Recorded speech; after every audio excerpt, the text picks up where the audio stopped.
Македонски лекари ќе учат нови методи во реномираниот медицински центар Хадаса во Ерусалим. Од друга страна, еминентни стручњаци од оваа болница ќе доаѓаат во земјава и ќе вршат тренинзи на наши доктори во сегменти каде се понапредни за воспоставување дијагнози и третман на болести. Исто така, пациенти од Македонија ќе се праќаат на лекување во Израел. Ова со менаџментот на медицинскиот центар го договори премиерот Никола Груевски за време на посетата на центарот. Попладнево овластени лица од двете страни потпишаа меморандум за соработка. Со кој што ќе се овозможи во иднина неколку работи. Прво, наши лекари да доаѓаат тука на тренинзи за болести, за дијагнози, за третмани, за интервенции кои што кај нас не се најнапредни и може да се унапредат, односно кои што тука имаат понапредни третмани.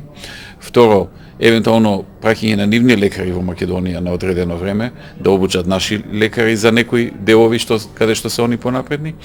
И трето, за болести за кои што нема експертиза во Македонија, можност за испраќање на пациентите тука во овој медицински центар, најголем и најзначаен во Израел, еден од појаките воопшто во светот. Од страна на менаџментот на болницата Хадаса беше посочено дека тие се отворени за соработка и позитивно ги оценија заложбите на македонската влада за размена на искуства меѓу здравствените системи на двете земји, од што корист од дополнително обучениот медицински кадар би имале пациентите.